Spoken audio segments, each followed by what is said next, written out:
I see it. All right.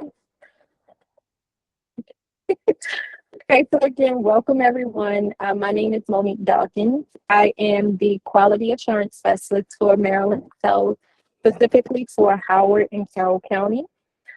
Today, I'm going to be your facilitator for our training, the value of positive guidance using the Maryland Excel standards to support best practices. And I am going to let my colleague introduce herself. Good afternoon. My name is Audrey Coop Green, and I am the moderator for today. And I am the quality assurance specialist, well, one of the quality assurance specialists for Baltimore City. So, welcome this afternoon. And thank you all for joining. I know that this is kind of a balance of a time where a lot of you are on your lunch break. So thank you for committing your time to us today. We're going to make this as interesting and engaging as possible for you all. Again, as previously stated, you all right now are placed on mute. When you're sharing out, we just ask that you either use the raise hand icon, take yourself off of mute to share out, or you can place your responses in the chat box. I will be monitoring the chat box. So if you're a little shy, it's no problem. I don't mind reading out your responses throughout our training, okay? So before we get started, I just want to review a few of the icons that we'll use today. For Google Meet, specifically at the bottom of your screen, you will see a number of different icons. The first icon is going to be the mute button. So again, you all are placed on mute. If you're sharing out, just take yourself off of mute to share out. The next one is going to be the camera icon. So again, the training is being recorded. However, you are welcome to take yourself off camera if you don't feel comfortable. We totally understand. So you can just push that camera icon. It should put a diagonal line through it to turn your camera off. If you want to turn it back on, you're free to do that as well. The next icon is going to be the closed caption icon. Closed caption is basically just transcribing everything that is said throughout the training. I do know that I have a little bit of a dialect. So again, if you need any additional assistance with understanding what is exactly I'm saying, or if you need it for special accommodations, you can click on the closed caption icons. We do have a few reactions. If you want to use your emojis, your reaction, that smiley face is going to be your reaction icon. The next icon is going to be for Audrey and I to share our screens. The next major icon is going to be the hand icon. The hand icon is simply just raising your hand if you want to share out. So if you do have a response or idea, suggestion, we do welcome it. We welcome all engagement, as this is going to be an engaging training today. So if you want to share out, you can use that raise hand icon. And then we have three diagonal dots. Those dots, those are more options that you can explore. Typically, you can use the full screen if you want to change your screen to a full screen. You can apply visual effects to your background and etc. So that's what the more icon is going to be. The next icon is going to be the exit feature. So it looks like a retro handset. Um, if you're not intending to exit the training before the training is over, just try to avoid that icon because it will exit you from the training. The next icon, I know that I saw a message about the meeting information. So all of the meeting details will be found under that icon. It's the information icon. And then you have the training participants. So everyone who is attending this training today, you'll see the two-person icon with the number 15. That accounts for everyone that is in today's training. The next icon is going to be the message box. So again, if you want to type your response or any ideas that you have, you can leave it in the chat box. If we have enough time, I will read it out to everyone if you do not feel comfortable with taking yourself off of mute. Did anyone have any questions before we get started? All righty, so Without further ado, I'm going to ask Audrey to share our presentation for today. And you all should have received a copy of today's presentation in your email along with the invitation code. So if you want to follow along with the PowerPoint presentation, feel free to do so, okay? And I would like to just say that I did put the meeting information in the chat box just in case you needed it. Okay, let me.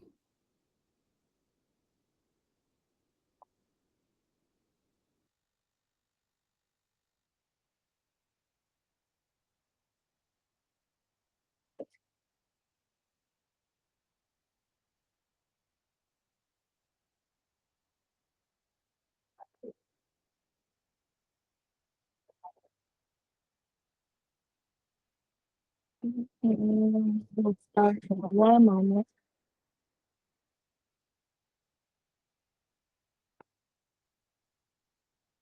And again, just make sure that everyone has signed in for today. Aside from doing your testing, you have to sign in order to get your training certificate at the end of the training, okay?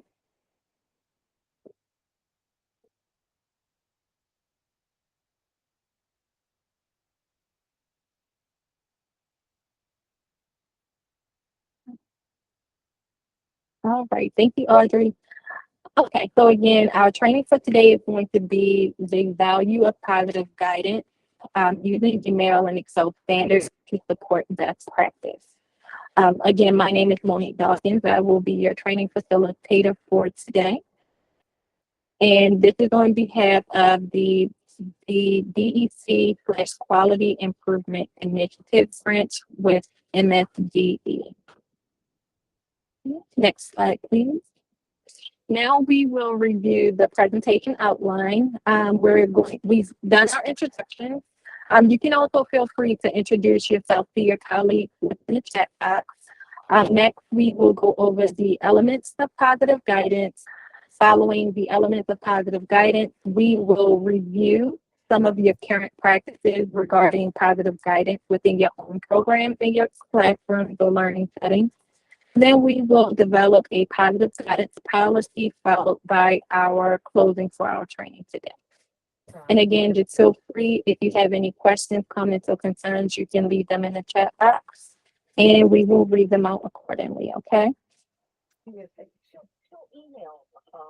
Okay. So an introduction of Maryland Excel. So Maryland Excel, before we get into our overview of what Maryland Excel is, our training objective for today, we will define the components of positive guidance, and then we're going to also reflect upon and assess your current policies and procedures, again, within your current learning program. And then we're going to develop and implement different policies and strategies that support positive guidance, not only for Maryland Excel, but within your learning environments as well. Okay, so now we're going to go over what is Maryland Excel. Well, Maryland Excel, like many of the states within our country, is our quality rating and improvement system, also known as QRIS. It is for our early learning systems within the state of Maryland. Many other states, they may look a little different, but overall, we all have the same goal in mind, and that is to set our quality rating and improvement system for our early learning programs. For the state of Maryland specifically, we include our childcare systems, we include our early learning programs, we include public pre-K programs and school age programs, as well as family childcare programs. With our QRIS system, there are a set of recognized standards, like QRIS across the country within different states. Each state has their own specific recognized standards. For the state of Maryland, Maryland Excel would be our QRIS standards that we meet to measure and evaluate our quality that we implement within our program. Maryland Excel specifically, we recognize child care and early education programs that provide high quality early learning experiences for children. Again, that's going to be your child care centers, that's going to be your family child care programs, your pre-K programs, Head Start, early Head Start, school age programs. Maryland Excels, we do encourage programs not only to participate in our QRIS, but we also encourage programs to increase the level of quality that you provide to children on a specific pathway to help achieve that excellence. So what does that mean? When you join Maryland Excels, everyone starts at a class level. That means that you are committed to providing quality to for your children and your families and your programs. We are a tiered-based quality rating and improvement system. Our tiers go from level 1 to 5. And when you achieve a level 1, the help of your quality assurance specialists, such as Audrey and myself, we do provide different support in order to increase your levels based on that tiered system. In addition to programs, providers, and educators increasing your quality rating with Maryland Excels, we also encourage you to provide families with access and information about the choices that they have regarding the care and education that they enroll their children into. We are a part of Maryland State Department of Education, so we're under its umbrella where we collaborate and work interchangeably with different divisions such as Child Care Scholarship, where if families are eligible to accept Child Care Scholarship, you will participate with Maryland Excel. However, you would also provide information to the family to let them know that you are a Maryland Excel participating program and you're eligible to accept Child Care Scholarships. This increases, excuse me, the high quality experiences that you provide for children and for children, infants, toddlers, preschoolers, and school age children. Yes. And as you can see on this current slide, the benefits of Maryland Excel, we do have additional benefits. So if you are a provider, we have financial rewards such as our bonuses.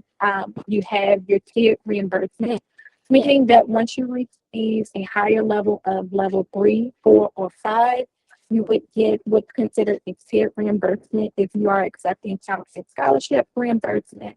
And that is going to be on an ongoing basis as long as you have children enrolled with Child Care Scholarships. We do have a roadmap for growth. So within that roadmap, you have individuals such as your quality assurance specialist, you have your program coordinator, and additional stakeholders who are here to encourage and support you along that pathway to increase your rating and provide quality services to your children and family. Again, your support system, we are here. We do provide different forms of support, such as technical assistance, cohorts, training, such as the training that you're on today. And then we also have promotional tools if you are a participating program with Maryland Excel. There are different marketing and promotional tools that we provide to you to let the community and families know that you're a participating program and to let families in the community know that you're a quality program within the state of Maryland. Okay, I'm going to go to the next slide. Okay, so continuous quality improvement. So again, that is the foundation of our QRIS, which is Maryland Excel. And as you can see with this cycle, it's ongoing. So there's always room for improvement, and the main letter of QRIS is going to be I. So what we're going to focus on today is the I in QRIS, or continuous quality improvement. So you want to first assess where you are in this cycle. That is going to be reviewing your practices. That's going to look at your documentation. It's going to take a step back and see how you're interacting within your learning environment. So that is where you're going to begin. And then the next step, once you assess your practices, you're going to work on improving. We all have room for growth. So that's pretty much the mirror of improvement. So You want to make sure you look at those strategies on how you can enhance and improve your current practices. So again, when it comes to improving, not only are you assessing and looking at your strategies for improvement, but you can also connect with different stakeholders such as your quality assurance specialist, your program coordinator, et cetera, to work on an improvement plan for your current practices. And next, you want to communicate. So who are you communicating to? So outside of the children, when it comes to positive guidance, your communication is going to come through your interactions, but you want to also make sure you communicate it to those who are essential in your process of quality improvement. So that's going to be your program administrator, any of the stakeholders in your program, as well as your family, the quality assurance specialist, your program coordinator. And each one, the communication is going to look a little bit different because what are you communicating? So overall, you're going to communicate your overall message, but when you're communicating to your families, you're letting them know what it's looking like for their children throughout the day. When you're communicating to your quality assurance specialist, you're communicating your program coordinator, you're communicating to us the policies and procedures that you present to your families. You're communicating to us what it looks like on an ongoing basis throughout the day. So when you're thinking about continuous quality improvement, to think of this cycle here, you want to, it's a 3-step process, but you want to make sure you first assess, next improve, and then communicate. So because it's continuous, whenever you go back throughout that cycle, just make sure you assess where you currently are, work on improving to the next level, and then communicate. You want to communicate any changes. So if you update your policies from last year to this year, which we strongly encourage, you want to make sure you continuously communicate those updates.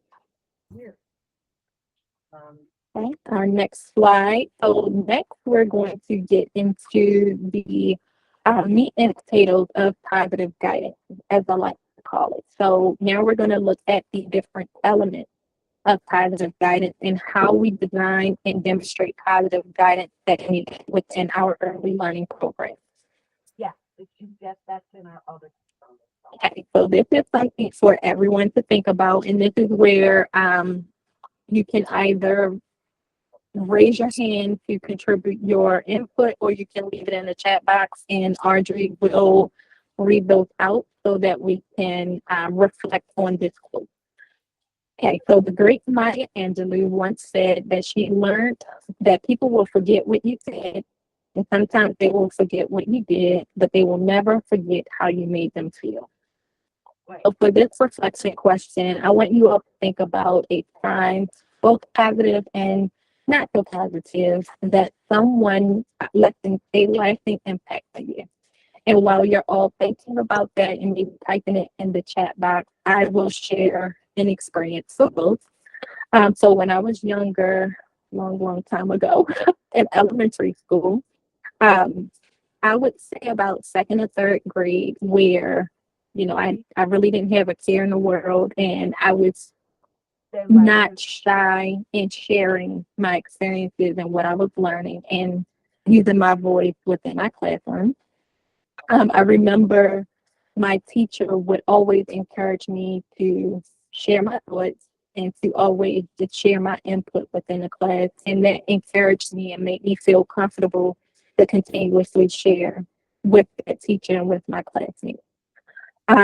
However, later on in my middle school years, you have different classes, you have different personalities and sex, etc. And I remember wanting to share out and kind of being shut down by my teacher, and that made me more reserved on what I shared out, and it kind of made me a little nervous with sharing out. So this to contrast those two different experiences, one teacher kind of molded me and encouraged me to share, where the other, they kind of shut me down for whatever reason. It could have been because of behavior problems or just trying to get a control over the classroom as a whole. But that personally made me more reserved and shut down. So just I take that with me throughout my journey as an early learning specialist, whether I'm in the classroom teaching or if I am working with other providers or teachers. I always use that experience because I don't want to shut anyone down. I want to encourage others to be the best that they can be. And I know that may sound cliche, but you just never know how you can make someone feel in that moment. But at this time, Audrey, I'm not sure if anyone has left anything in the chat box. Yes. Unfortunately, I can't see. Miss Pamela has, but I'm gonna let Miss I don't know your name. We just see it as Church Lane.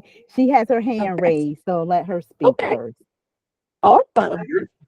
Can you guys still hear me? Yes. Yeah, we can hear you. Just making sure. My name is Azemia. That's just my work email, but yeah, that's Okay. my name. Anyway, That's so me. I had Azemia.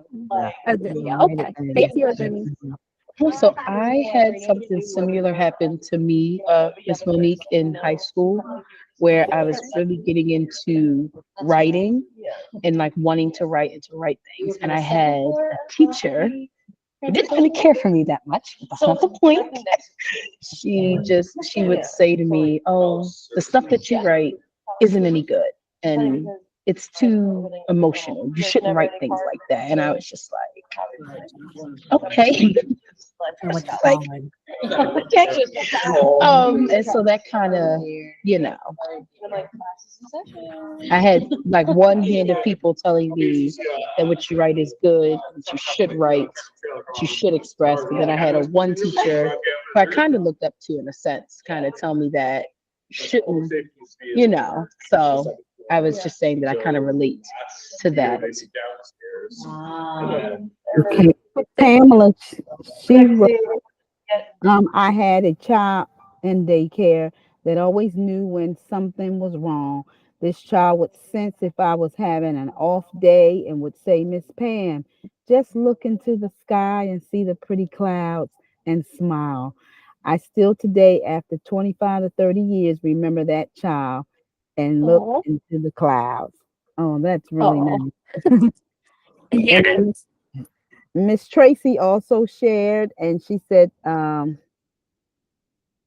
never mind. Never mind. She's saying, letting us know she's on the cell phone. Miss Tracy, I thought you were sharing a moment. That's It's okay. Thank you both for sharing so much. Those are two awesome responses, and thank you for sharing something that's so personal to you. Um, I like to say I always live by this mantra that life is a stage, especially when you are working with others.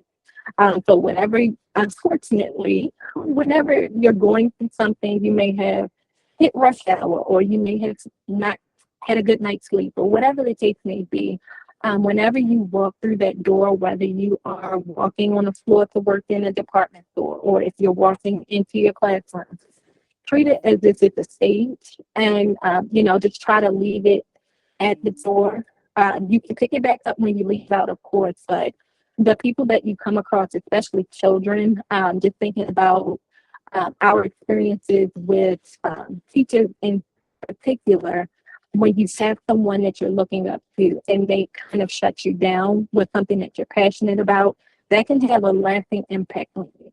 And just think about how it feels for a child that is really dependent on you. So your infants, your toddlers, your preschoolers, your school age children, they're really excited. They really don't have many cares in the world and they're excited about what you think and how you feel.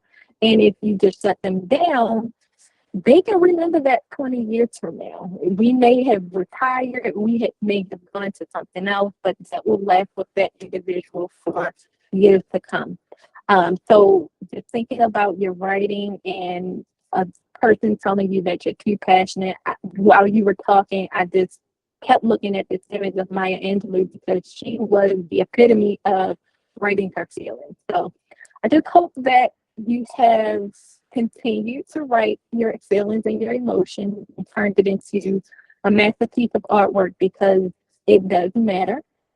And Miss Pam, just thinking about that child in the moment, turning it around, and years few years later, again, have that child leave a lasting impact on you on how to turn your thinking around and have a more positive day. Again, thank you both for sharing, and we're going to go to the next slide. Okay, so positive guidance is, again, going to mirror our hope that we just read and our responses that we just shared. So positive guidance is a system of behavior management that emphasizes positive outcomes to facilitate a child's development. So positive guidance should be embedded throughout everything you do throughout your day, each day of the week, throughout your lesson plan, throughout your routine. Positive guidance should be prevalent. Someone should be able to walk into your learning environment and see positive guidance, positive guidance happening in real time. Positive guidance teaches young children and youth the skills that they need to regulate. So I'm not sure if everyone is familiar with school readiness and school readiness goals, but by the time a child hits kindergarten specifically, they should be able to positively self-regulate their behaviors and their emotions. So this is why this level of development and what we all do at this level is so important, because by the time they get to the school age settings, they should be able to do these things so that they can focus on learning. Positive guidance has a clear and consistent limit and expectation based on the child's current level of development.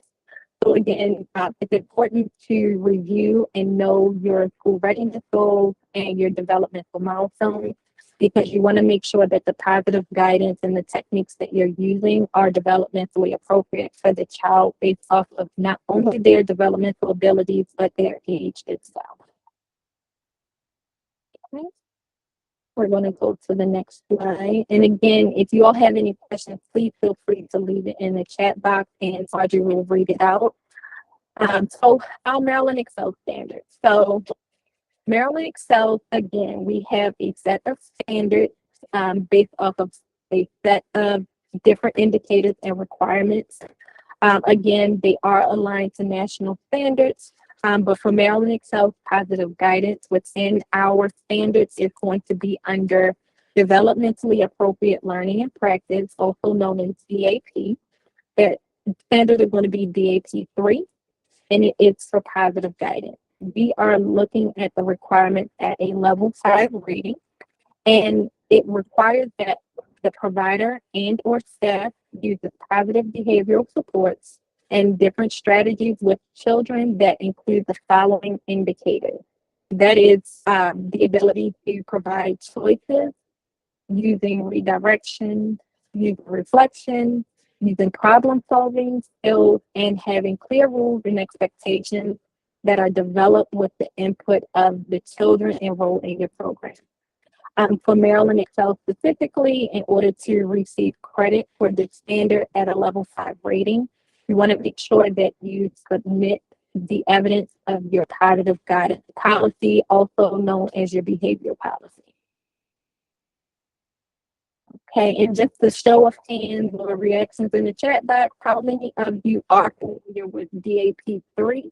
And how many of you have already submitted your positive guidance policy within your Maryland Excel account?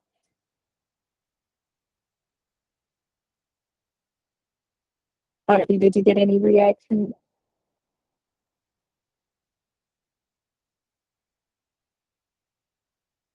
Nothing in the chat box. So, well, yeah, thumbs.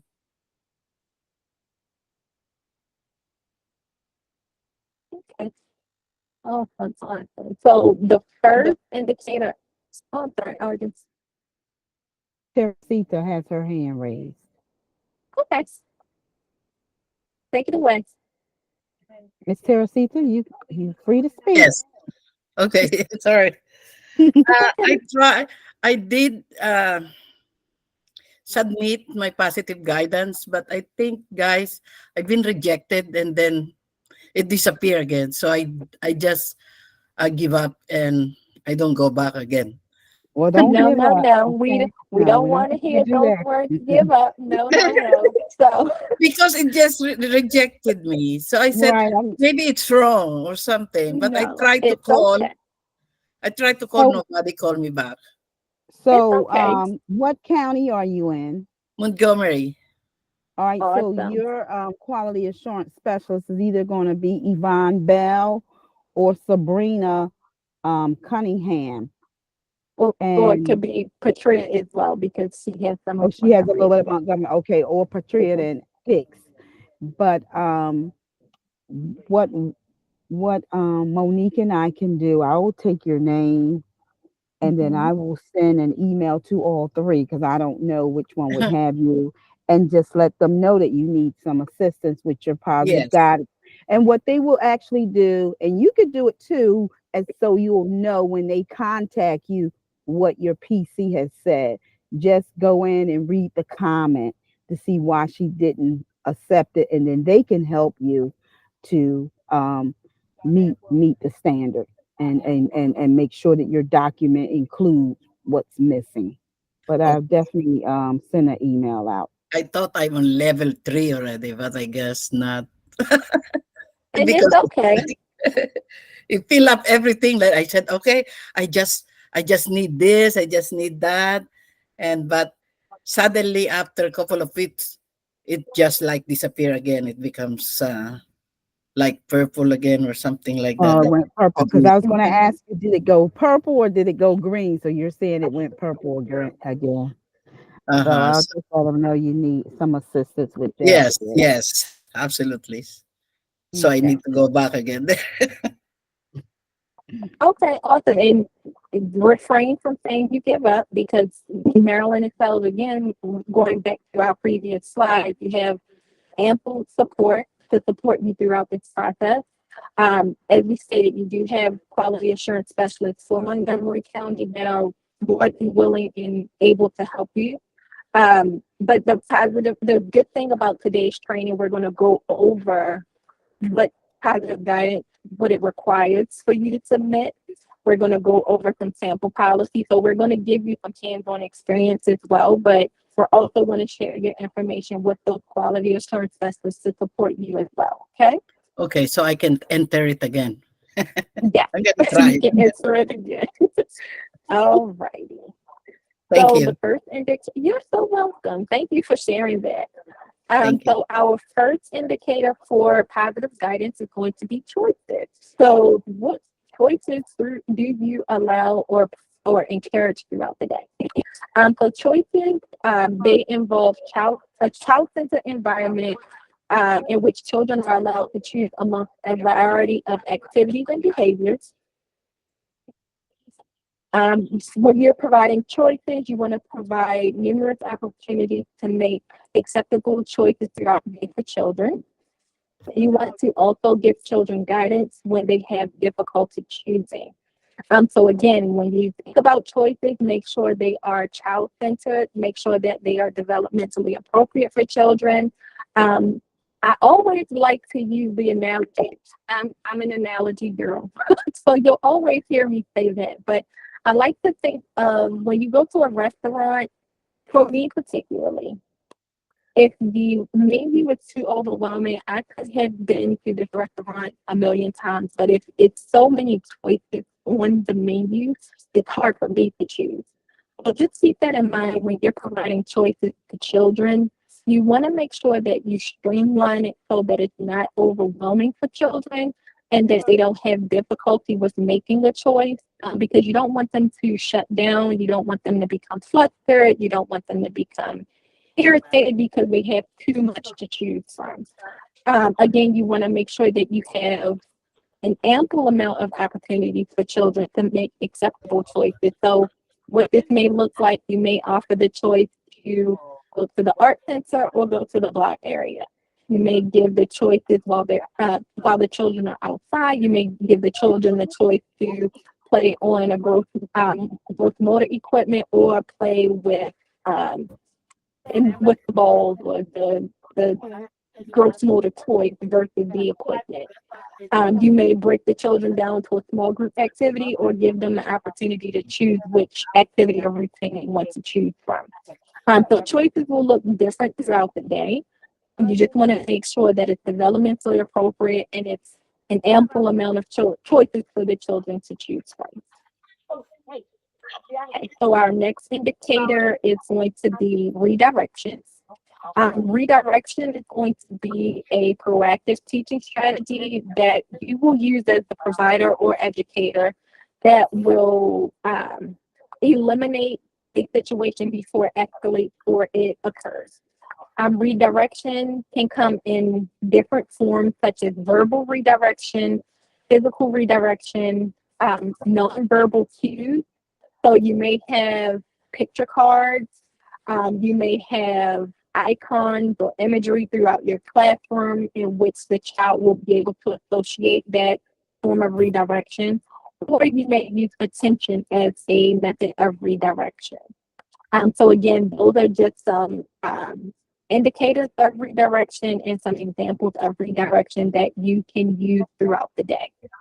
As we're going over the indicators for positive guidance, you can feel free because this is a learning community, so you can feel free within the chat box to share some of the strategies that you use for choices, redirection, and the remaining indicators as we move forward. You can feel free to leave that in the chat box because again, what you are the strategy that you're using within your learning environment may also help one of your colleagues in the training today to implement positive guidance within their program.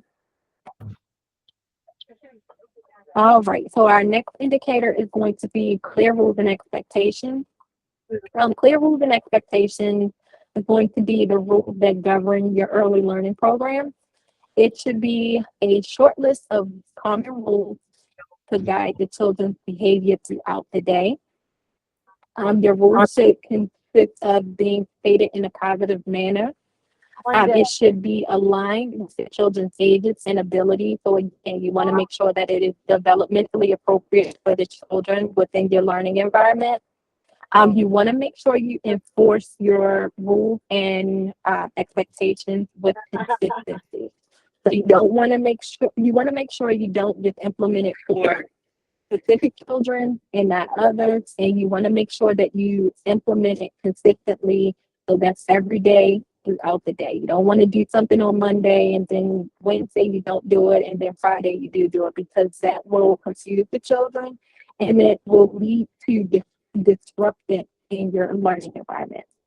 And then you want to also make sure that your clear rules and expectations are developed with the input of the children when appropriate.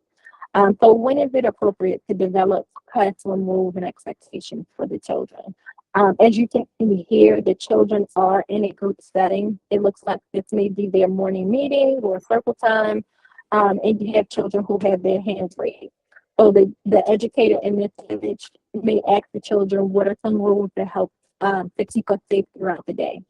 The child in the red dress, she can raise her hand and say, we use our walking feet. The child in the orange shirt may say, we use our hands to help our friends. This is a great way for children to implement and contribute to the rules that they're expected to follow. You can also have the children act out the rules and expectations. So you may take pictures of the children actually implementing those rules and expectations throughout the day. You can have them posted around your learning environment to show the children in a positive manner, exhibiting those clear rules and expectations so that they can become familiar with what their expectations are throughout the day. Monique, Miss Yes, ma'am. Azenia has a question. She has her hand raised. Okay. Okay, so I had to walk away for a quick second, but now I'm back. But you said something about um the strategies or stuff that we do. So I work with 2 to 5 year olds, but I also do school age. So my not quote unquote issue, but my thing is I have my first kindergartner in 3 years. The last time I had kindergartners, they're now third graders. And when I had Okay. my kindergartners, they had more than one of them with them. And when I started with them, we were all kind of learning how to work in a classroom setting because we just came back from COVID. They kind of came off of being like, I knew how to work with them because I still knew how to work with 5 year olds. Even though they were about to be 6, I still knew how to work with preschoolers. So it kind of worked out. With this one, it's not that she's too much different than them, but because it's the transition from preschoolers being around more preschoolers because of the way Baltimore County is doing all day pre-K, I have less and less preschoolers and more 2 and 3 year olds. So I'm Okay. trying to implement her to do the same things that my third, fourth, and fifth graders know how to do. Like we write in our journals, we do like classroom discussions, we do stuff like that, but I don't want her to be lost or be Okay. confused. So I don't know if I should give her a whole different thing to do or if I should keep her doing it, but like, I don't know how to, I don't want her to be left out, but I don't want her to be confused. So I don't want to be giving Okay. my older kids journals and just have her like scribbling on a piece of paper just because she's in kindergarten. I want her to do the journals too, but I don't want to do something where if her mom looks at it, it's like way over her head.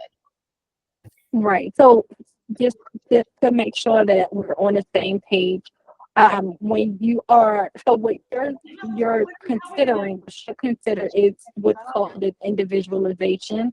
So because you have different age groups, you again you want to make sure you're meeting your older child's needs as well as the younger children.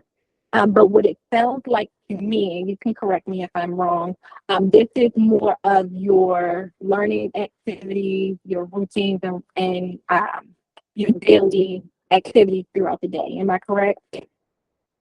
Yeah, and what it kind Okay. of is so like I said, when I used to have kindergartners together, they could kind of like help each other, like if they didn't know how to like spell Right. a word or if it was something, oh, you remember when we did this in class? But because I just don't want her to feel like if You she, singled out.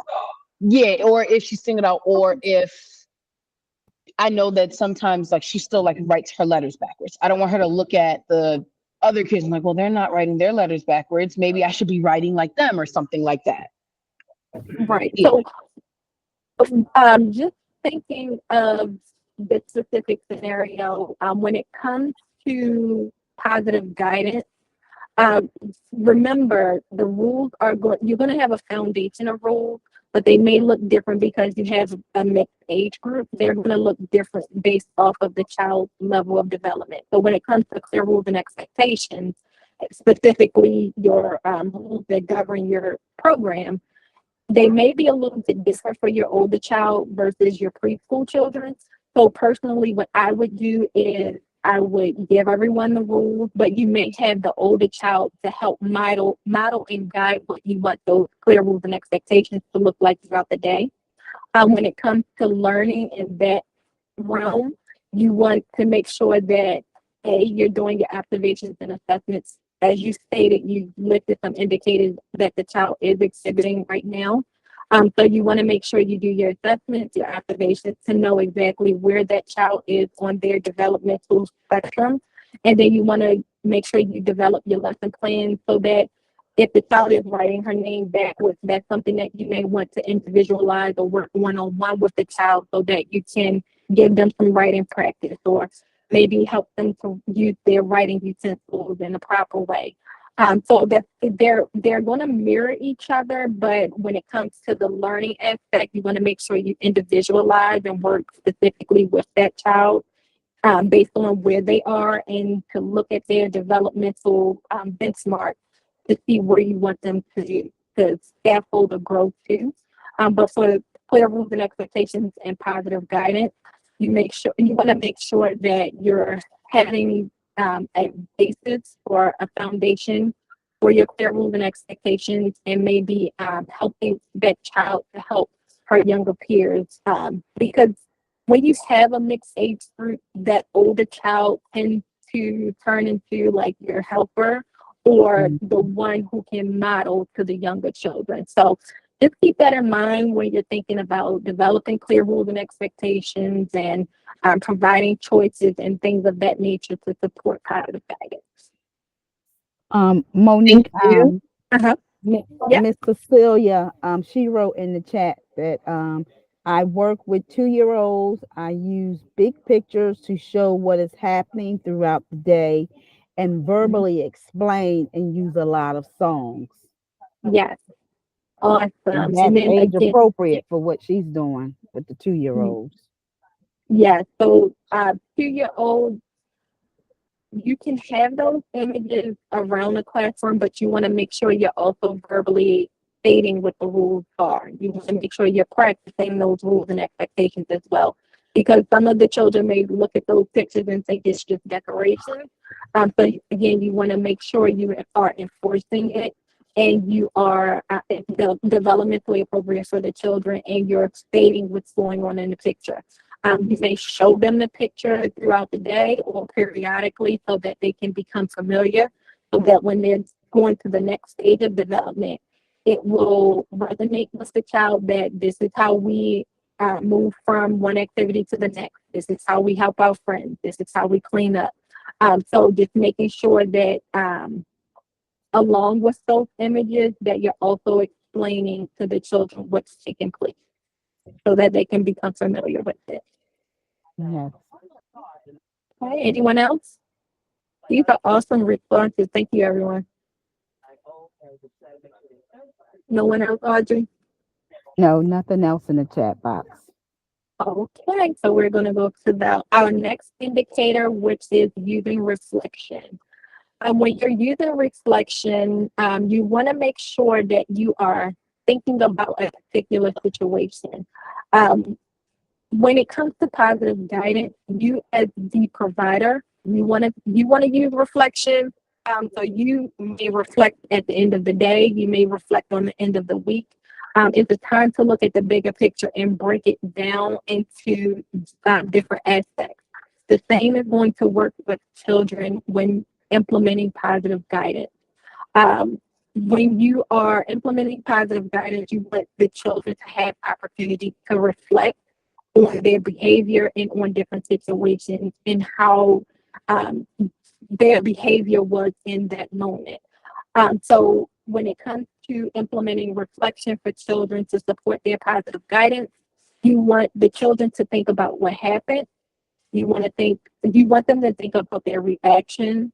What was the reaction of others, whether it was their peers or their teacher. And then you want them to also think about what could be done differently next time. For this, typically within our classrooms that are developmentally appropriate, we have quiet corners, we have reflection corners that can come in all different aspects. You may have sensory toys, you may have calming toys, you may have books in your reflection area, you may have quiet music in your reflection area, but somewhere that is away from the main attractions in your learning environment where children can go either voluntarily or they can be redirected by their teacher, where they can go off and reflect on, again, a different situation that may have escalated or they may have needed a moment away from.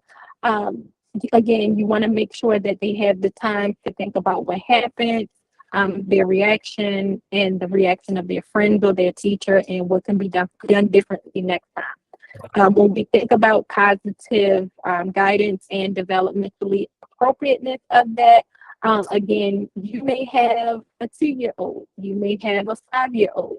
A 5-year-old may be able to verbally express these indicators more. They may be able to express it more freely and confidently than a 2-year-old. So again, you want to make sure as the educator, you give the child time to go and reflect, but you also want to reconvene with them and guide them through these different questions and have a conversation with the children. Because if you just send the child off to a reflection area or a quiet corner, they may not think about what happened. It could probably be the last thing on their mind. So you want to make sure you reinforce it and follow up with them and guide them through that reflection process. At this time, if anyone wanted to share, you can verbally share or you can share in the chat box. What are some of the reflection methods that you use within your classroom? And what does that look like for you on a typical day? Monique, Miss Jennifer Mhm. J, she wrote in the chat box. She said, I work with mixed age group from 1 year to 4 years. I have posted pictures on the classroom in the classroom with simple world on the side so they can add them together, and also Okay. talk about every day during circle time. Okay. Awesome. And then again, that is touching on different levels of developmentally appropriateness because you have the pictures, you have the words that children can become familiar with the language. They can learn letter recognition, how to form sentences, but most importantly, it helps with the guidance of the teacher until they're independently able to be able to read those sentences or become familiar with those sentences to respond. It's helping them to use their reflection on real world events as well as their personal events, whether it's something that they may have came into the classroom, they may not have had the best morning, as we stated earlier, just like adults have some stressful mornings. Children can have some stressful mornings as well. It may not be as stressful as an adult, but they may have had to rush out because mom or dad was running late for work. They may have a meltdown because of that. They may not want to come to school today. So if you give the child time and those guiding questions in that reflection area, that's a perfect way of supporting that reflection indicator for positive guidance, Jennifer. And Miss Azemia, she has her hand raised. Okay, Hi, take it away. can you still hear me? Yes. Okay, great. Okay, so I have one. I have a little like poster thing. It's called a What Stuck with You. I got it from Lakeshore. And basically every Okay. day the kids, I pick a different kid and they pick something from throughout the day that happened that like stuck with them. It doesn't really matter what it is, long as it's nothing like inappropriate or like too big or too crazy. It doesn't really matter. They can pick whatever they want. Then the children have an opportunity to ask them questions. And it was interesting because one thing I always find to be so interesting about it is kids nowadays, they have their own fears, but compared to how I used to be when I was their age, you could not get me to stand up and talk in front of a room full of other kids. Like you couldn't get me to do that. Like I just could not do that at my age. I still can't do it now and I'm 25. So my kids, they get up in front of the room without even being asked to get up in front of the room. Like I never once said, "Oh, you have to get up and present your and talk about your thing." Thank you so much. I just said that, like, you have to do it. So I like doing the What Stuck with You one because it gives them, I'm a thinker. So I love to give my kids things that make them think more than just opening like a bottle of water. I love for them to think about things. So I love Yes. for them to do the What Stuck with You because it makes them sit and remember something from earlier in the day, or even if we do the days on the weekends too. So if we come back Monday, I have one kid give me something from Saturday. So I just really love doing it Okay. because it gets them to think and come up with stuff, and then they can ask questions and explain it. If it was something that they couldn't completely write in the little box, but they can expand it when they get up there and talk. So I really like to do it. My kids get a kick out of doing it. They think it's hilarious. They just love getting up there and talking. That's awesome. So So it's yeah, two things I want to touch on. So the first thing, that is awesome. That's an awesome resource. If you want to share it in the chat box so others can look into it, feel free to do so. But the first thing I want to touch on is that can be a reflection tool as a whole group, and it can be a reflection tool as if you have a child that may have an incident where they have to go off and reflect. Those are some mhm, good guiding questions. What stuck with you? How did it make you feel? So yeah, you can tailor that for your whole groups, maybe a circle time morning meeting when they're coming in from the weekend, even when they're coming in from the day before. But you can yeah, also use that when you're using it as a positive guidance method within the moment if you have to separate the child from an incident to help them process the occurrence of what happened. And then the second thing I wanted to touch on, like you said, when you were younger, and trust me, I have some reservations about talking public speaking as well. But reflect on that Maya Angelou quote in the beginning of the training. when you were that age, you couldn't pay you to get up and share those things, but now you are now the educator where you're pouring into the children, and they're willing to not be told about what to do, but they're volunteering to do it. So Yeah. those experiences are going to be just how we reflected today. Those are going to be experiences that they'll share 10, 15, and 20 years from now Yeah. as well. So just keep that in mind. Keep up the awesome work. Thank And you. if you want to share, you're welcome. If you want to share that resource, just feel free to share it in the chat box, okay? All right. Thank you. You're welcome. Thank Monique, you for sharing. Uh-huh. I have two things to go over. Miss Cecilia said, depending on the situation, when somebody hits another child, they go over together to the picture, the chart about feelings. And sometimes Awesome. we go back, to the child who was hit and understand how he or she feels and how we can make it better for her or him. Awesome. Yes, thank you, Mr. Taylor. That is an awesome example because again, you're touching on each of these bullet points on your PowerPoint. What happened? How did you react or feel? How did your friends react or feel? And what can we do next time? You're giving them those different emotions that they may have felt outside of just happy, sad, mad, or angry. They could have been hurt. They could have been remorseful. So you're giving them those different feelings, and then you're guiding them through it. You may have that small to the side to reflect, and then you rejoin them and ask those questions. So that is awesome. And I think you said Um, you had one more, Audrey. yes, Miss Teresita. She says, I work with mixed age group. For reflection, I used to plant a seed and I asked them at the end of the week what happened to the seed so they could tell me what they observed. Okay. And if you're connecting that with reflection as far as behavior, um, they may be reflecting on something that happened prior. So when you're planting the seed, that can be a good intervention for children, asking those guiding questions, and then you can also tie it into your lesson or activity as well, because it sounds like it has a lot of science and social emotional attached to it. But you'll get all of that in the scheduled and lesson plan training that we also provide as well. So that is also a good method. Thank you for sharing.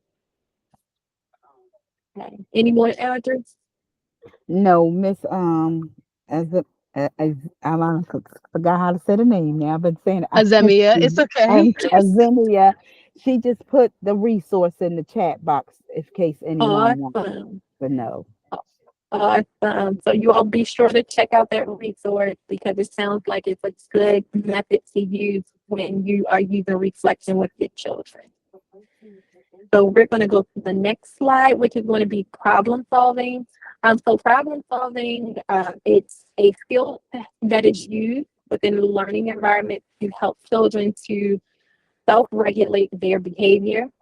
They are learning the different appropriate reactions to use within the learning environment, not only to positively affect themselves, but their peers as well. Problem solving includes naming the child's feelings so that they can gain advanced vocabulary to describe their emotions. So, as we just stated with Ms. Cecilia with the feelings chart, there's different feelings from happy, sad, mad, and angry. So, you can look into maybe having a feelings chart to give the children that advanced language and vocabulary to describe their feelings and emotions. Problem solving also helps the child to develop empathy. So again, empathy is going to be the indicator that's tied into that social and emotional development that we want children to be able to self-sufficiently execute when they graduate from our programs into the school age setting. You're using problem solving with the children in your care. You want to make sure that you are building a repertoire of different coping skills and the knowledge of when to use them for the child. So again, this is helping the child to self-regulate. This is helping the child to verbally express themselves. If you have pre-verbal children, as you can see in the picture here with the educator and the child may not be able to say, I'm happy, but that smiley face that the child is pointing to, it is supporting the child in describing their feelings in the moment. With this, you may incorporate some different facial expressions. I would encourage you to use realistic facial expressions because just a simple you and what do I want to call this? Upside down view. When you're using the smiley face, there's not many different simple smiley faces that you can use to help the child describe their feelings. But if you're using realistic pictures throughout the day, even if you're taking pictures of the children and, as we stated earlier, displaying them around the classroom of their different emotions, maybe they can point out and reconnect how they felt in that moment to describe how they're feeling now. If you feel free, you can use the different problem solving strategies that you use within your learning environment. And we're going to go to the next slide. We're about to go into the next section of our training, but if there's any comments, questions, or concerns in the chat box before we move forward. Miss Azemia, she put also I get 3 once a school year and have them do it once a month, 3 times, September, January, and May, like the beginning, the middle, and type of thing. Then they reflect in between. Okay. So I Well, have you say you have, what stuck with me. okay, awesome. And when you say you get 3, what are you getting 3 of? So the what stuck with you, they're like Oh, okay. posters that you like, like the little inspirational posters that they have at Lakeshore. It's like Yeah. those. So I put it on our bulletin board, and Okay. that's how we do it. It's a month's worth of it. So you're supposed to do one every day. So I do it kind of Okay. like a beginning of the year, a middle of the year, and an end of the year to see Okay. and then we kind of pick some and do like a reflection on them and stuff like that. Yeah. Okay. Awesome. Yeah. So everyone who has documented that resource, just make sure you document that strategy as well. You may want to implement it within your classroom. Alrighty, so next we're going to go and examine our current practices. So I know that some of you have stated that you turned in your positive guidance policy and it might not have met the requirements based off of the Maryland Excel standard. So now we're going to go into what your current guidance practices are, and we're going to practice them in real time. Again, you can share your input in the chat box, but we're going to look at some guiding questions that I want you to reflect on as it relates to the current positive guidance practices. Okay, so for guidance, I want you to think if your program expectations of behavior, if they are appropriate for the children's ages and developmental needs that are currently in your care.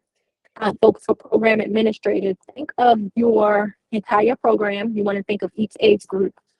For teachers and educators in specific classrooms for specific ages, whether it is one age group or age group, think about if the expectations for your behavior, if they are appropriate for each child's age and their developmental needs. Next, we're going to think about if your program currently practices redirection as a form of positive guidance. And you can simply put yes or no in the chat box. And if the answer is no, this is a judgment-free zone. Again, this is our safe space, and this is made to be a learning experience. So if you don't currently do it, it's perfectly fine. But by the end of the training, we're going to work on implementing redirection as a form of positive guidance. And next, does your staff and or yourself, do you use activities to support socialization and problem solving? So when an incident arrives, do you just shut it down and dissolve the situation, or do you incorporate the children into that situation to help reflect on what's going on and to use problem solving strategies to resolve the issues? And next are the Miss children. Jennifer. Oh, Miss Jennifer Uh-huh. said yes, she does, and Miss Shakira said it also. Miss Tony said her classrooms use the social stories to address any issues, and Miss Azamia and again, she said yes. Okay. Awesome. And then we also And want Miss to look Jennifer in. came up. I'm sorry, has her hand up. Okay. Take it away. Miss Jennifer, you can speak. You can go ahead. Hello, how are you today? Hi, Okay. how are you? Good, thank you. I also want to ask for that specific question about the reflection of the group. I personally use, for example, the child that did, for example, something bad. And as a group, we start asking questions and see the reaction of other children to see if the behavior was good or it wasn't good or what we can do to prevent this from happening to the peers, and so everybody can participate and reflect on what was going on, so everybody can see that that's not a good thing to do. That's what I personally also do. Yes, so that's a good method of using socialization and problem solving as well as reflection for the children to support that positive guidance. So that's an awesome strategy that you do use. Okay, and next you want to think about if the children are currently a part of the decision-making process in the classroom. So again, you want to make sure that the children are incorporating their ideas and their suggestions in the rules that govern their daily interactions throughout the day. So next, we're going to think about the interactions amongst yourself and the children within your care. So you want to think about if you or your staff currently model good social skills. So are you encouraging children to not only talk to each other, but engage with each other, implementing those problem solving skills? Do you and your staff provide guidance to support positive peer interactions? And does your staff show a level of respect for the children and those children's feelings within their classroom? So are you acknowledging the children's feelings and emotions, or again, are you just shutting them down and trying to dissolve the situation to try to regain control of the classroom? Or are you actually taking the children's feelings into consideration? Okay, next will be our daily schedule. So is your daily schedule appropriate for the ages of the children in your classroom? So if you have children who are preschoolers, are you still implementing a daily schedule for infants and toddlers? Do you have a balance of activities and routines throughout the day appropriate for the ages of the children in your classroom? Does your daily schedule allow times for individual interests of the children? So is there a balance of what the children are interested in and structured activities and lessons that the teacher has planned? And do you also provide a variety of indoor and outdoor activities, whether appropriate, of course, but you want to make sure that you have that balance where the children are engaging in both indoor and outdoor activities, and you want to make sure those activities are structured as well as implement the individual interests of the children. And do you provide children with the opportunity to choose and lead their activities? So again, a balance of child-directed and teacher-directed. And does your daily schedule support transitions and limit the wait time that the children have to wait in between activities and routine? Okay, and does your daily schedule allow for free play to occur during a substantial part of the day? So again, your daily schedule should be a balancing act. You should have a balance of both indoor and outdoor activities. Those indoor and outdoor activities should have smooth transitions. They should be child directed and they should be teacher directed. And you want to incorporate different activities such as small group activities, whole group activities, language and literacy activities, as well as individual or one-on-one activities, and you want to make sure that they're all individualized to meet the developmental needs of your child or children, especially if they have what's called an IEP or an IFST, which is an individualized educational plan for that child based on their developmental needs or special accommodation. Okay. So Monique, Miss Yes, ma'am. Teresita said yes to the questions that you were asking, that she have that in place. So does Miss Okay. Jennifer. Miss Shakira also Awesome. said yes. Miss Bianca said yes, and Miss Jennifer said yes. They love to be outside. Yeah. Yes. I And think Miss all of the children Azima, love outside. yes, they do. And Miss Azima has her hand raised. Okay, take it away. Hi. I feel like I'm asking too many questions. Never, Okay. never, never. So about the daily schedule. Mhm. So I Okay. and I mean it makes sense, but then at the same time it doesn't. So this Okay. past summer I got really good at making sure every day me and my kids we did stuff, because one thing about summer camp with bigger kids that's different with smaller kids is with the bigger kids you have to have something for them to do, because if you do not if you do not. So we did really good. We was on schedule every day. Even when we couldn't go outside, we was on schedule. We was great. And it was fine. Once I realized that, like, once you establish the schedule with them, they not really Mhm. gonna fight you on it. Like they actually expected it. I But was then gonna say when to we get actually back, look towards it. Yes. then when we get back to the school year, it's not so much that we not on a schedule, but in the morning they're still waking up, and by the time they're waking up, all they want to do is eat breakfast, and then by the time breakfast is over, it's time to go to school. And then when they come back to school from school, they gotta eat snack. And then when I actually have the activities planned for them, half of them are going home, and then they get mad that they can't do the activity. So I was just like, I have a schedule in place, and they do have times where they can go off and play, but it's like by the time snack time is over, and even when we do have our journal days and stuff like that, by the time all of that is over, they don't really have that much time to either A, go outside or play in the classroom because it's time to go.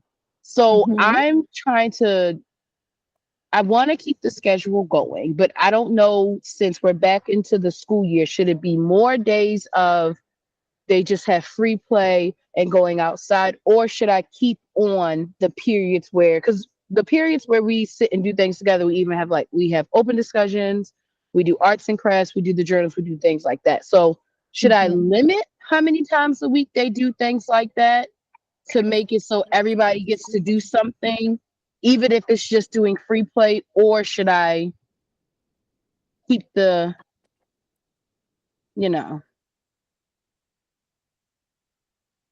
So sorry about that. So oh, it's I okay. was going to say two things. So the first thing, to think about that cycle that we reviewed in the beginning of the training, I don't know Mhm. if it where you are assessing. So like now you're assessing your parent daily schedule.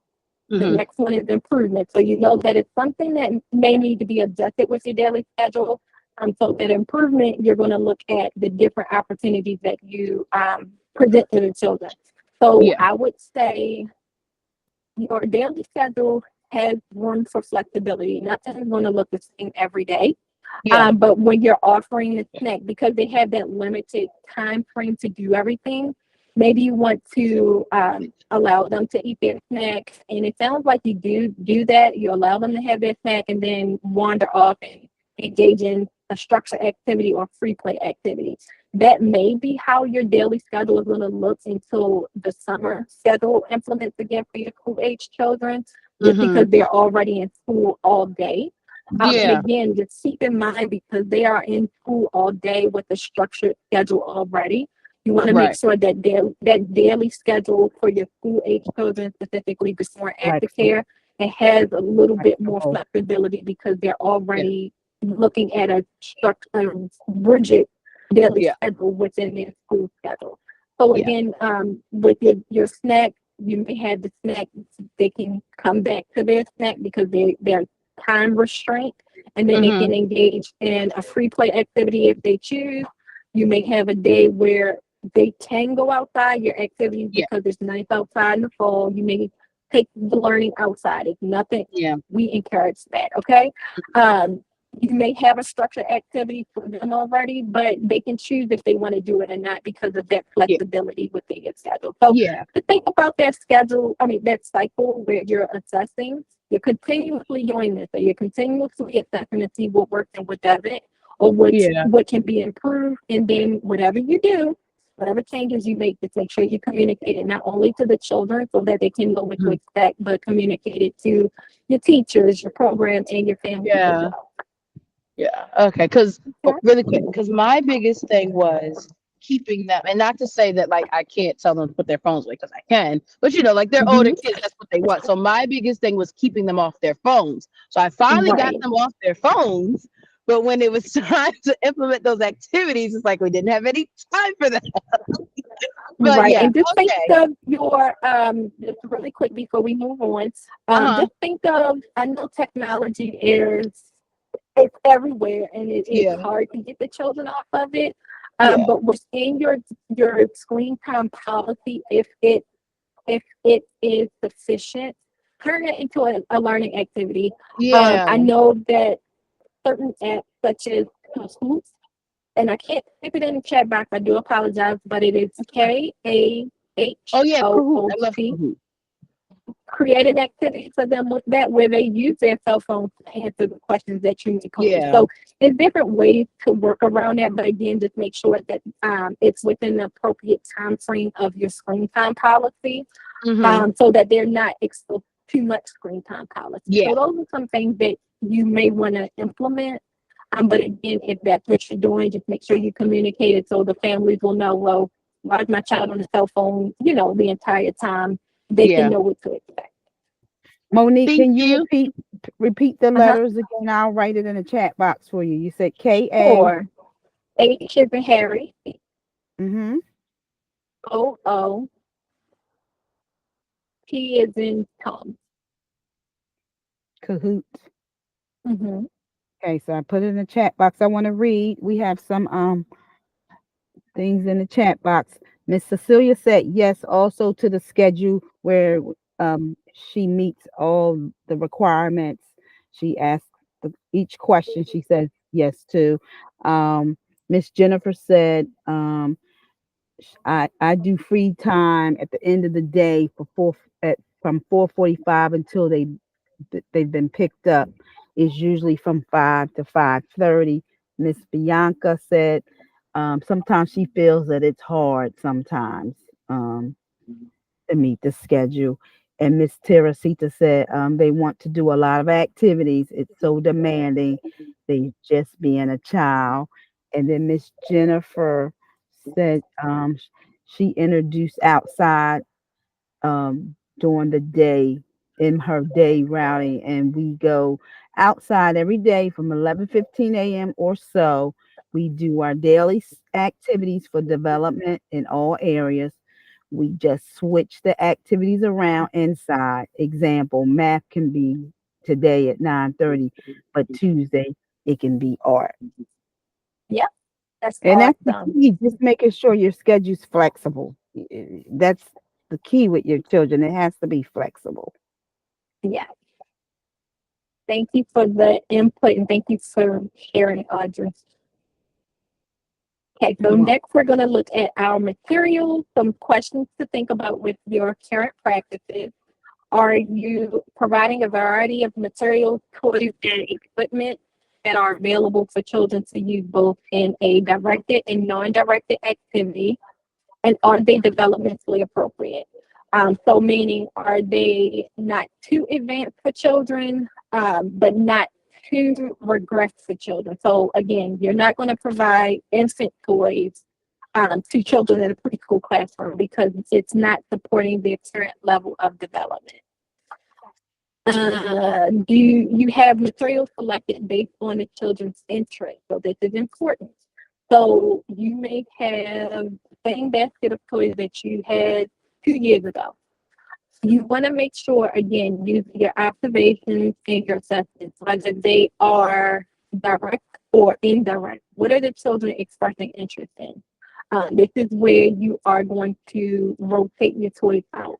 You're going to implement toys to see if the children will gravitate to them. Observe how they're using the material. Observe if they're using the materials, and if not, make sure you incorporate the learning materials that are engaging and interesting to the children. Okay, did anyone have any questions before we move forward? No? All right, No, so Miss now, Mia just said that she has to switch her phone, so she's going to leave and come back, she said. okay, no worries. Okay, so next we are going to now practice developing our own positive guidance policy. So now we're going to pretty much as a group go into what is included to meet specific requirements at different levels for your positive guidance policy as aligned to the Maryland Excel standards. Okay, so just so that we review it again, DAP 3, also known as Developmentally Learning Appropriate Learning and Appropriate Policy, we are looking at developmentally appropriate learning and practices. We're looking at positive guidance at the level 5 requirement for Maryland Excel. Again, you want to make sure that you use positive behavioral support and strategies with children that include providing choices, using redirection, using reflection, using problem solving, and clear rules and expectations developed with the input of children. And again, your evidence that you're going to upload is your positive guidance or behavior policy. Okay, so we're going to look at a few policies, and you can put in the chat box or you can just shout out yes or no. We're going to look and see if our policy meets the requirements for Maryland Excel, okay? So based off of that level 5 requirements, the following policies, you're just going to say yes or no. Our first policy, the provider stated that children will be redirected from misbehavior and will be offered acceptable choices in order to learn how to make better decisions. So based off of our standard at the level 5 rating, meet the requirements for Maryland Excel.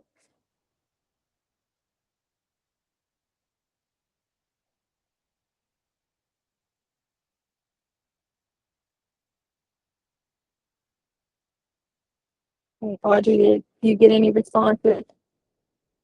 No. No, no one has a response. Does this meet the requirement? So remember, you want to make sure that you are providing choices, redirection, reflection, problem solving, and clear rules and expectations with the input of children. So based on our first policy, does that meet those indicators that I just highlighted? Miss Tony said yes. Miss Shakira said, well, redirection and choices, not all. And then Miss Ginger says she thinks so because it has choice and redirection. Okay. So this will meet the requirements at a level 1. So one thing that I want to kind of double back on is that our Maryland Excel standards, they are like a staircase. So each level builds upon the one before it. So this will actually meet the requirements at a level 1 because you're providing children with choices and you're using redirection. Now, I would like to also state that even though it has the indicators for a level 1 rating, you want to make sure that you provide examples. So this one would be one that may be rejected because even though you're just saying that you provide choices and redirection, you're not exhibiting how it's done. So whenever you're doing anything for Maryland Excel, even though you're addressing the requirements, make sure that you provide examples. What this would look like throughout the day for you and your children. So how are you using redirection? How are children being provided with choices? What type of choices are they being provided with, and what type of redirection are you using? So again, even though it shows the indicator from level 1, it could be one that may be rejected, so it'll turn from yellow to show that you submitted it back to purple because it didn't quite meet the requirements. Okay, so the next policy we have, and again, just make sure you put your responses in the chat box. This program stated that we use a positive guidance approach to behavior management. We have a simple set of rules that all children are expected to follow. Children can choose from a wide variety of toys and activities throughout the day. Steps step in to redirect unacceptable behavior before small issues become larger ones. When conflict arises, staff use children to reflect on their actions and talk through the situation to build problem-solving skills and can be used independently in the future. So looking at this policy, just make sure you try to pull out the indicators for positive guidance. And would this meet the requirements for publishing? We're going to say at a level 5 rating. So remember, level 5, those indicators are providing children with choices, redirection, reflection, problem solving, and clear rules and expectations with the input of children. Miss Cecilia put yes. Clear rules and expectations, reflection, and solve problems. Okay, so we're going to look through it again. So we have the simple set of rules that children are expected to follow. They can choose from choice, so you have your choices. That's 2. Staff will step in and redirect, so you have redirection. Children will talk through their situation in order to build problem solving. And we're missing one. So we don't have reflection. And the clear rules and expectations, even though they have rules that they're expected to follow, it doesn't show that the children have provided their input. So while it has some of the indicators, it would definitely meet for level 1.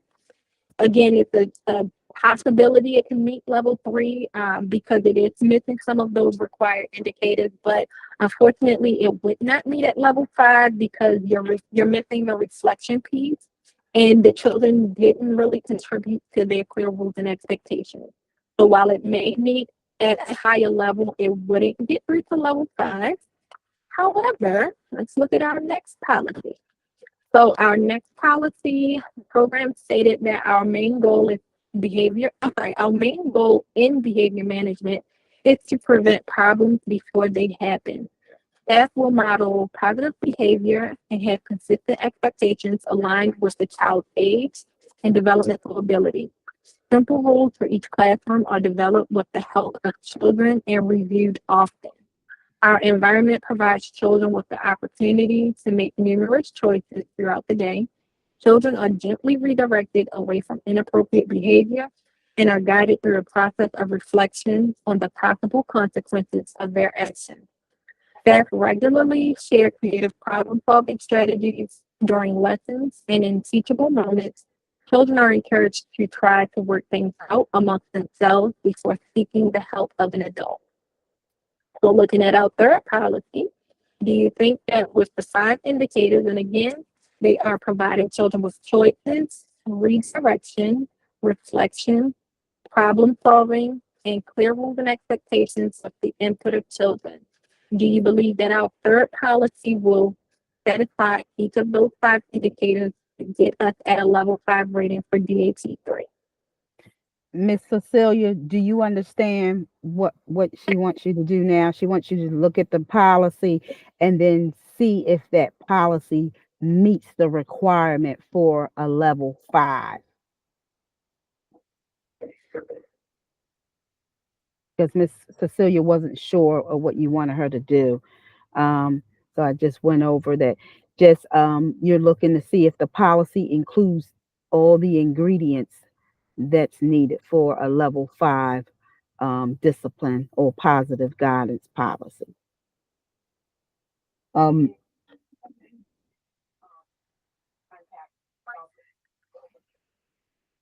Ms. Shakira said yes, and it gives the main goals and examples. Ms. Ginger said that question is towards policy too. Oh, she was saying that were you um when I did her question, that was for sample policy too, not for this one. Okay. Okay, so it sounds like we have some yeses that it will meet level 5. And you all are correct. So again, it does show that the classroom has clear rules and expectations that the children have helped to develop. They review it often and make changes as needed. The children are provided with opportunities for choices throughout the day. We have some redirection. We have some reflection, problem solving strategies during lessons and teachable moments. And the children are encouraged to work things out amongst themselves. So again, that problem solving. So it looks like we have all of the required indicators. When you're developing your policy, you can elaborate a little bit more. Again, this is based off of what it looks like throughout the day in your program. Okay, so now we are coming to the end of our training. This has been one of the best trainings that I have facilitated because you all have been such engaging participants in sharing your policies and some of the strategies that you use. But our next steps, we want to make sure that we review our behavior policies for our specific programs. When you're reviewing your behavior policy, think about how it reflects your current philosophy. And if you don't have a philosophy right now, think about your philosophy of your care and your education. Of why are you providing care for the children? Why are you the professional that you are right now or the professional that you aspire to be? Why are you supporting your families and your community? So those are some of the things that you want to include in your philosophy if you don't have one. And if you do have one, how does your behavior policy reflect your philosophy? Do you want to also think about if your current behavior policy includes all of the elements that we reviewed today, if they are included in your daily practice? So not just saying that you do them, but actually implementing them each day.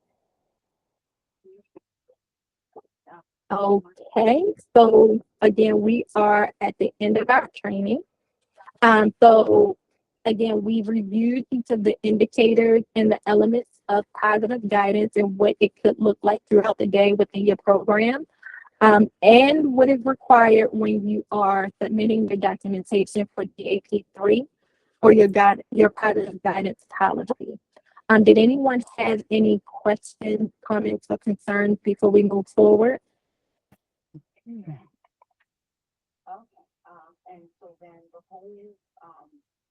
No.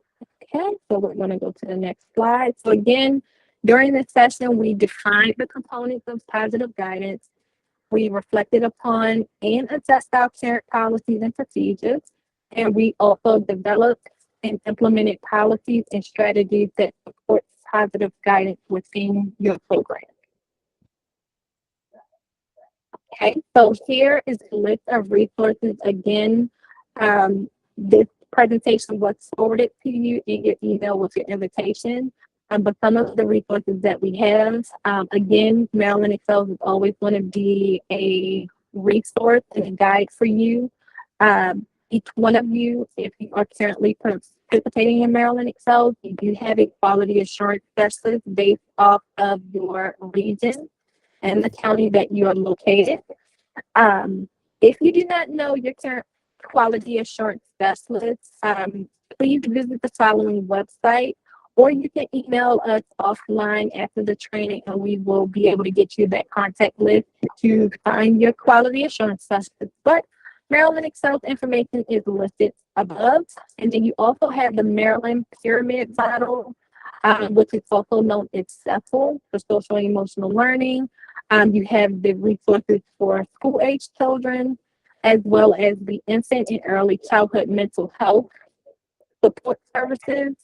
You have the parent, infant, and early childhood website, and you also again have your Maryland Excel quality assurance specialist.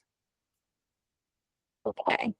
Final call for any questions that you may have.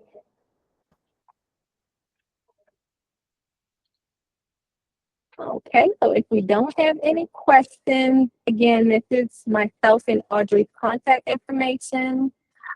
Again, our information is on the final page of the PowerPoint presentation that was emailed to you. And if no one has any additional questions, I'm going to stop sharing my screen. I can see you all again. Awesome.